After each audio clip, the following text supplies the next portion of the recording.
This podcast is supported by patrons. You can find a full list of them in the description of this episode.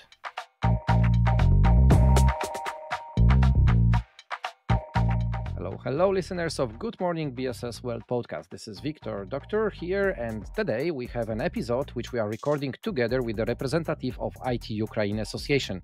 This time, this is Taras Khudoba from the company named Customertimes. Hi, Taras, how are you? Hello, Wiktor. Nice to meet you. Good. Likewise. Tell me, where are you based now? I'm talking from Kyiv, the capital.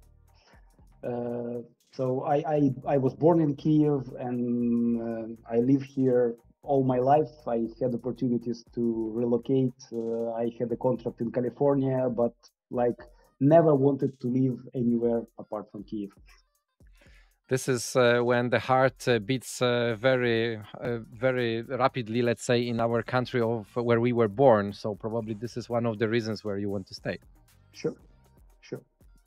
Okay, so you are now in Kyiv. In Kyiv, there is also the headquarters of IT Ukraine, so the association which I have a great pleasure to work with, and these podcasts are being recorded in partnership with ITU as well. Tell us a little bit about what are your feelings about IT industry in Ukraine nowadays.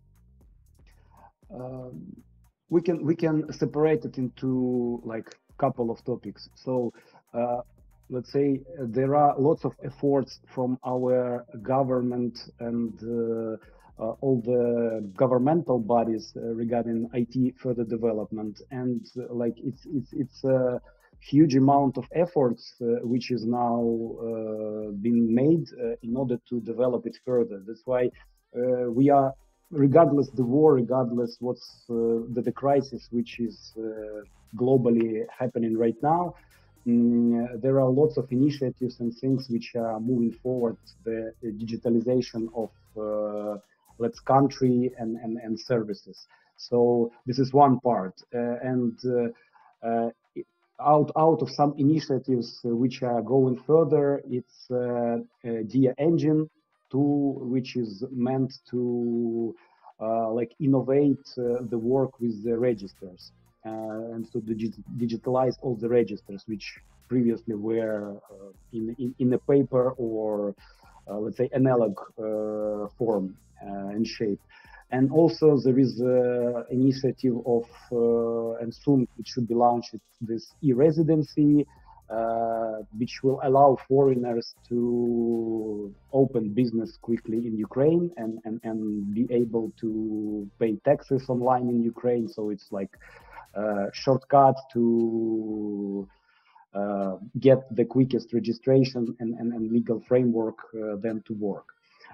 Also out of initiatives of IT Association, recently there was let's say announcement and it was published the catalog of the biggest, the best Ukrainian companies. So it's almost 100 companies separated by various domains. So we have e-commerce, education, fintech, HR tech, defense tech, golf tech, and service companies, and our company is also present there. And this catalog is going to be used widely also by our diplomats promoting Ukrainian IT. So this is part which is related more to some initiatives and governmental and association initiatives. If you ask me about how IT overall in Ukraine is doing, of course, right now we are having, I think, the same questions and the same issues as overall the IT industry having globally because of recession, which is still going on. So the budgets of our clients are usually cut, so they are very keen on having rather fixed price projects than long-term engagements. So they are more result-oriented and budget-oriented. That's why we are quite often have short time projects and have questions with where to allocate people when they end. So things like that.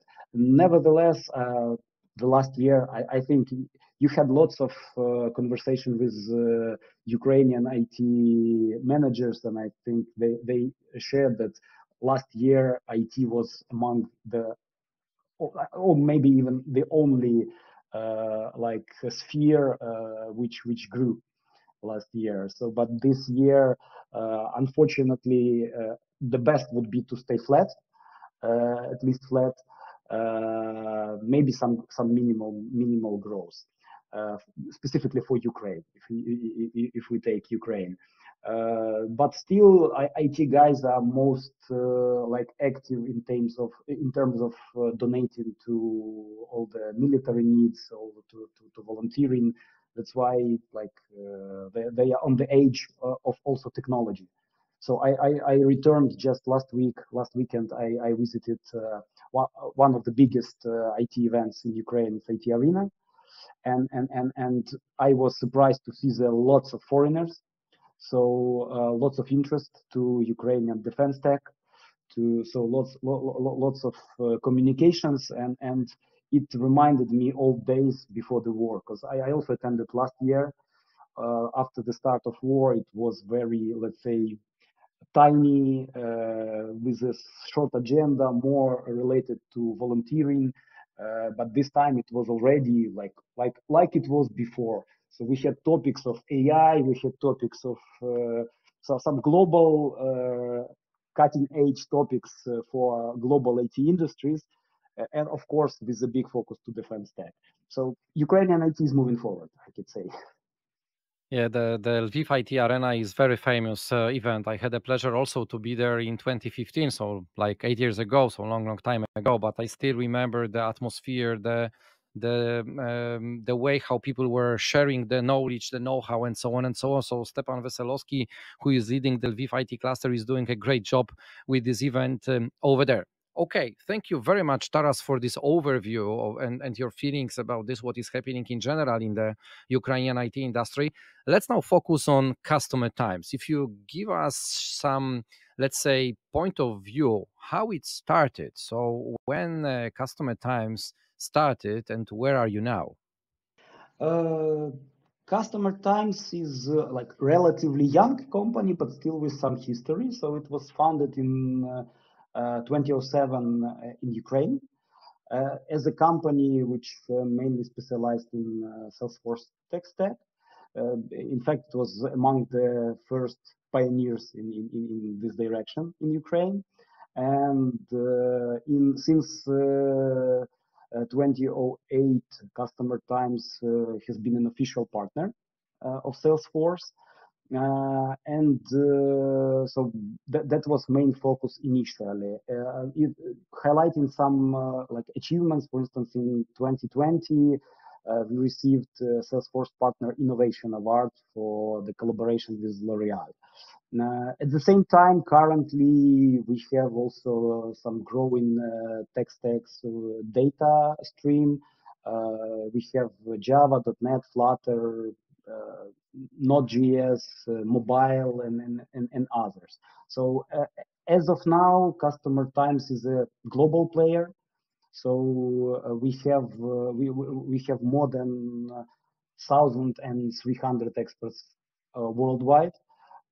Headquarter is in New York City, but we have like regional offices in London, in Paris, in Warsaw, Kiev, Riga, and forgot Toronto. Yeah, and Podgorica. We have also a presence in Montenegro.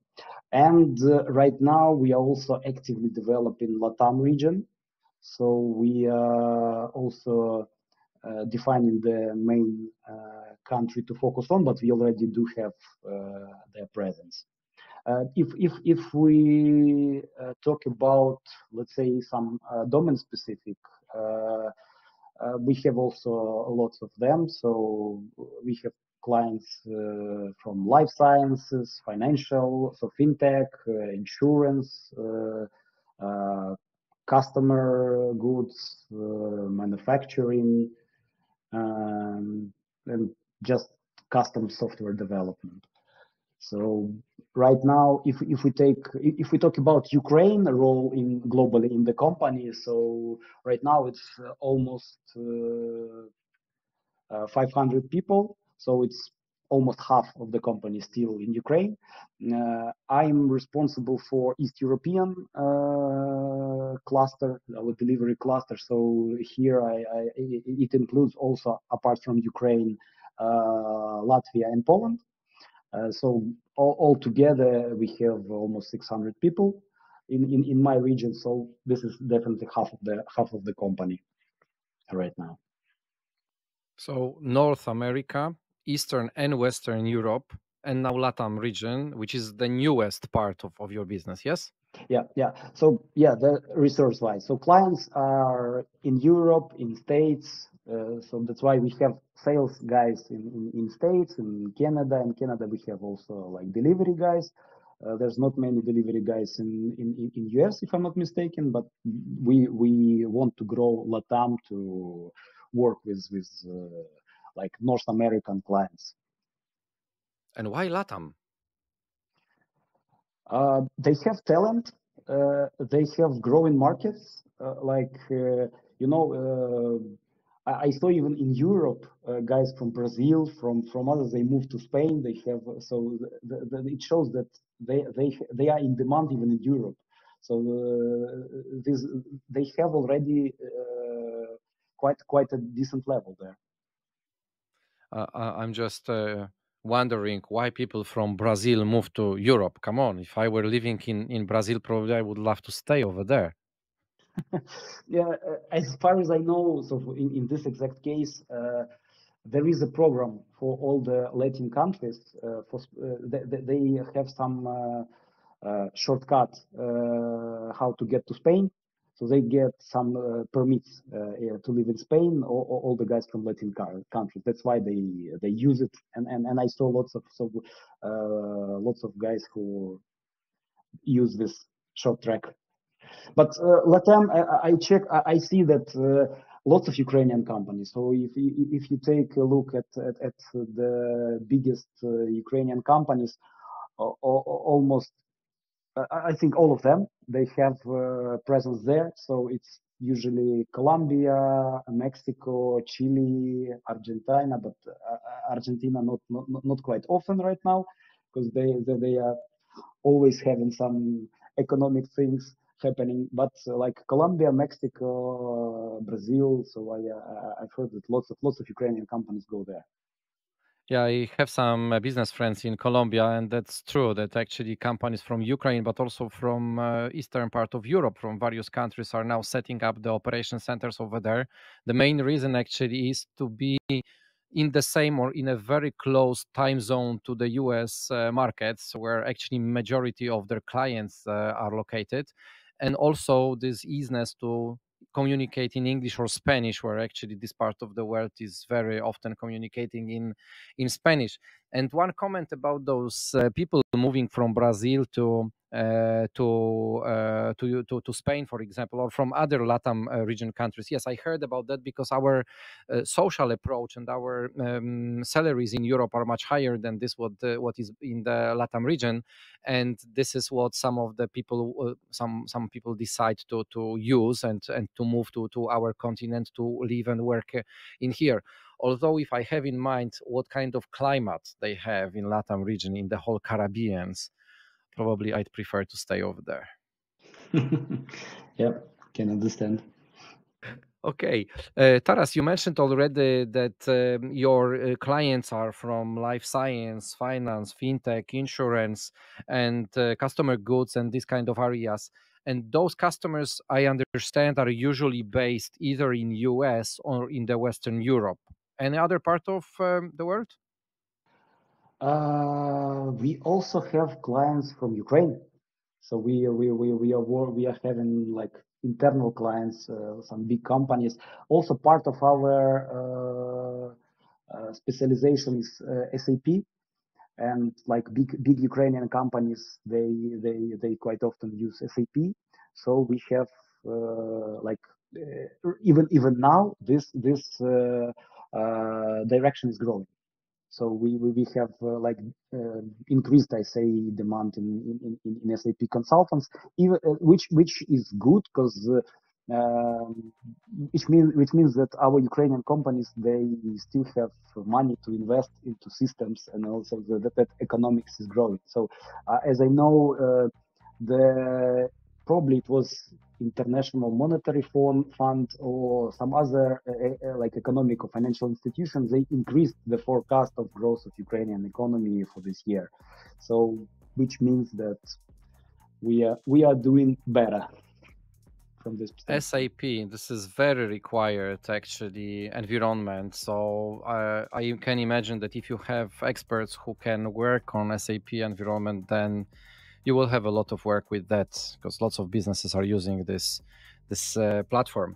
Okay, let's focus a little bit on people who are working in Customertimes. If you could specify some kind of skills which your team has. We always would like to be to provide the clients extra value. That's why what is highly valued is when people are proactive and they do not just execute, but have this sort of consult approach. So for cases when you have the big experience, for instance, in Salesforce, since like we are doing that from early 2000.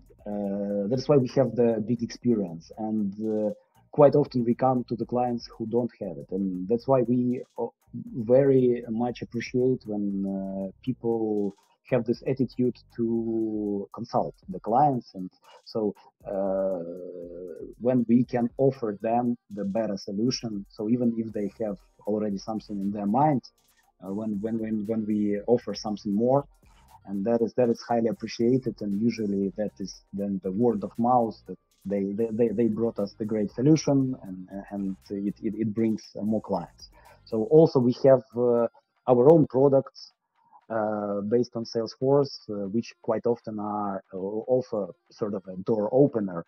So when we set them for clients, and then they ask if you can do something more, and we do this. So I would rather say that it's proactiveness, what we are looking for, and ability to look wider. So we already know who you are, where do you come from, where you are located, what kind of services you provide, and even what is the profile of your employees and for who do you work. So now the last missing part of our conversation is how to find you. So if somebody wanted to contact with Customertimes, where would you direct such person? Of course, we have our website. We have quite a great presence in LinkedIn. We are present on all the, let's say, big events related to Salesforce for sure. So there was Dreamforce recently, and we had quite a huge presence there. We are taking part in, let's say, all the big IT associations in countries where we are located. So in Ukrainians, as we already discussed, it's IT association, it's IT cluster Lviv. In Poland, we also expanding and taking part in all the possible like big associations. So main, it would be website. It is our social networks. But of course, if anyone who listens to this podcast is interested in contacting Customertimes, you can approach me directly. So I'm ready to help if needed. Thank you, Taras, very much. So I will make sure to add the links to your webpage, your links in the social media as well, to help people find you and your company in a much easier way. And today, thank you very much for our conversation. Thanks a lot, Wiktor.